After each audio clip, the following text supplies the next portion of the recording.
Hey guys, what's going on? I'm back today with another video, and this video is not a review. This video is on battery and mod safety. But before I go on with this video, I just want to give a shout out to Rich and his crew over at Lifestyle Vape for all their friendliness and sending me home with this noisy cricket for the purpose of this video. Just want to thank them, really good crew over there. So getting on with the video, so what we have out there, we have these old school vape pens which people still use. You have your regulated devices, and then you have your hybrid style. Then you have your unregulated mech mods, and then you have your unregulated box mods. So what today's on, let me get a vape real quick.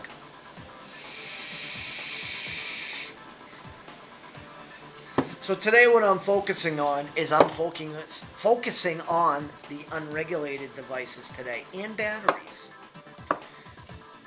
I want to tell you guys some things you should know about your unregulated mods and your batteries. So first off, we'll start with this one. This is just a tube style mechanical mod. This one happens to have a 510 pin in it, not a hybrid style. And when it comes to this is a copper mod. You want to check it. You want to make sure that it's clean. You want to keep it clean. You want to take care of it.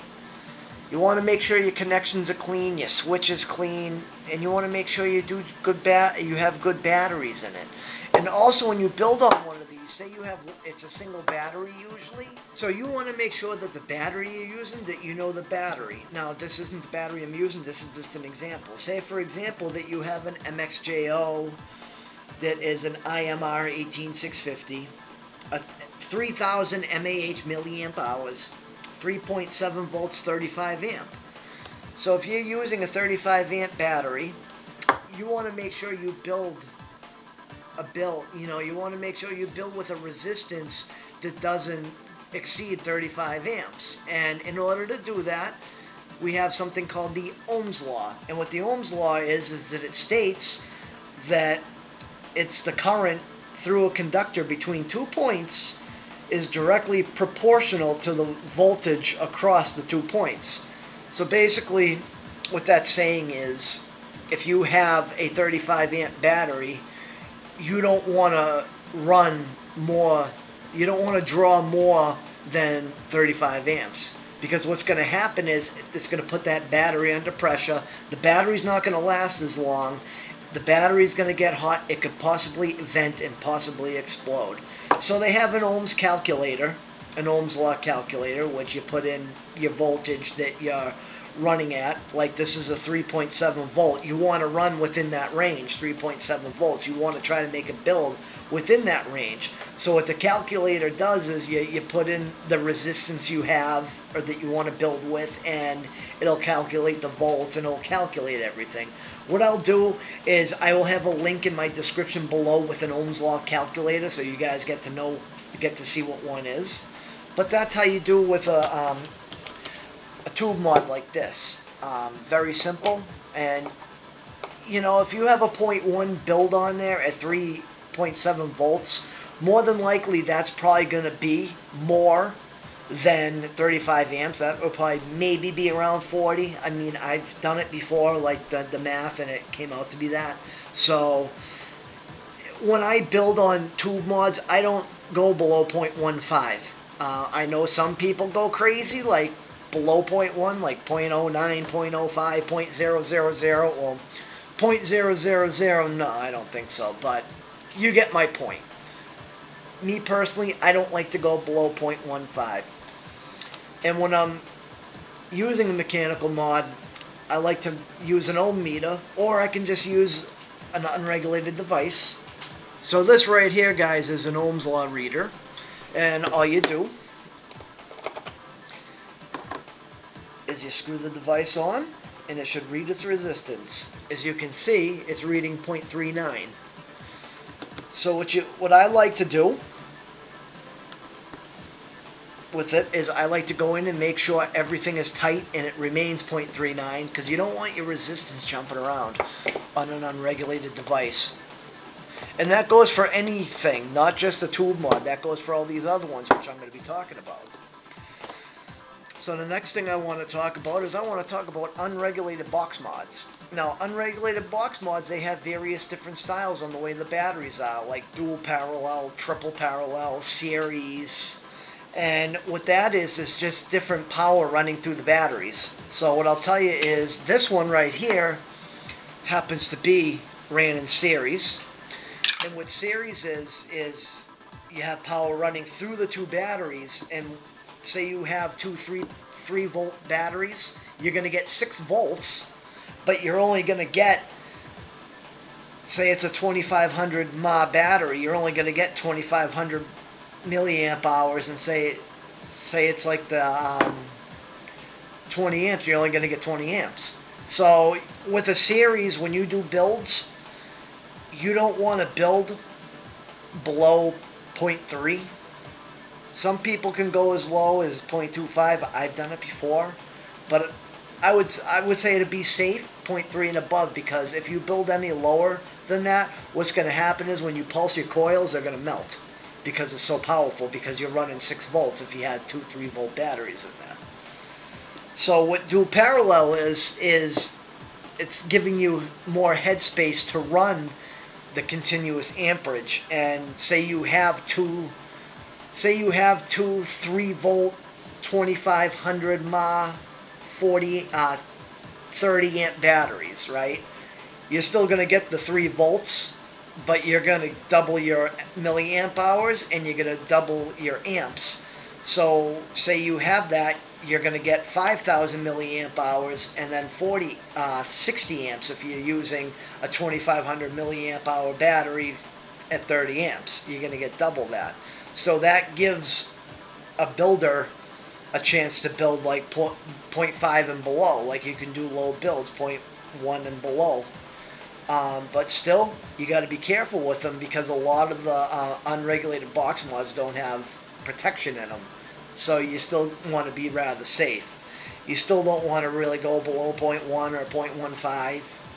So the next thing I have is this. This happens to be a box mod ran in series. But what I want to show you guys what's different about this one is this is the Noisy Cricket, and I'm sure a lot of you guys know this is a hybrid top cap. So what a hybrid top cap is there's no pin in the middle, and there's 2 air holes on the side. And what happens is the atomizer screws directly and makes direct contact.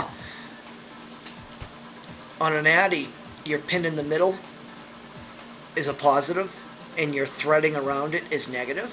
So when you're using an atomizer, you want to make sure that the pin protrudes. That way just the positive is hitting the battery.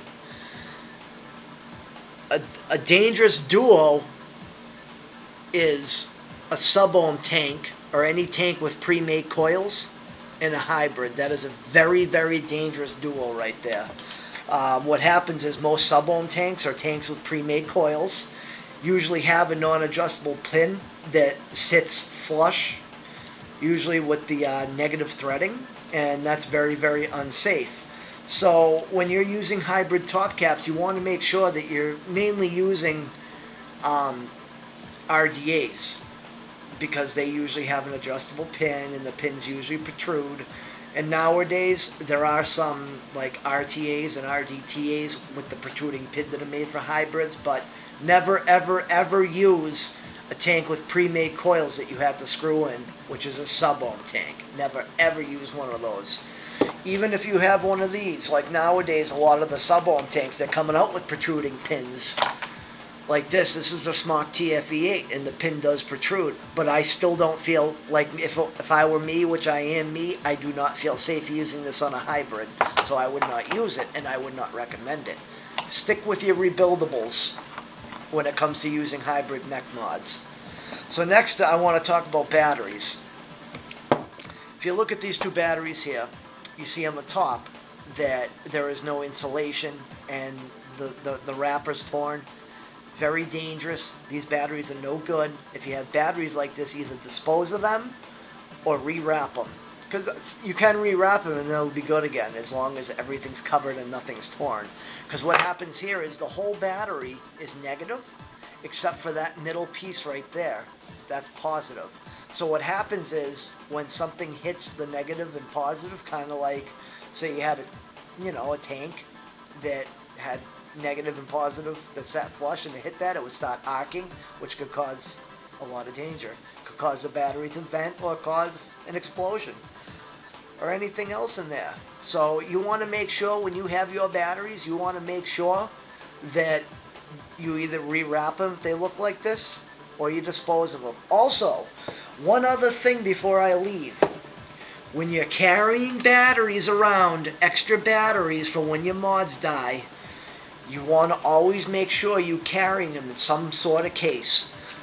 Do not ever carry loose batteries in your pocket, because they could hit your keys, they could hit a coin, and that very same thing could happen. It could hit the positive and negative and cause arcing and cause the thing to get hot and shoot like a rocket. So those are some of the things. And also some other tips. When you're using a tube mod single battery, you'll know when it's time to change it. I forgot to mention it when I was talking about that. I apologize. You'll know because the voltage is going to start dropping as you use that battery, and the vape is not going to be as good as it is when it's freshly charged. You'll notice the difference. Once it does that, that's when you want to change the battery.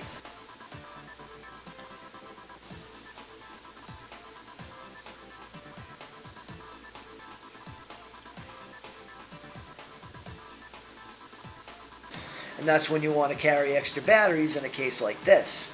And what I also wanted to touch on was with the hybrid and the sub-ohm tank. As I recall, a couple of years ago, a person out in California had a hybrid mechanical mod in an Atlantis sub-ohm tank, and what ended up happening was it got hot, it blew up in his hand, and it shot like a rocket into his ceiling. So that's why they're so dangerous. You need to learn your battery safety before you do anything.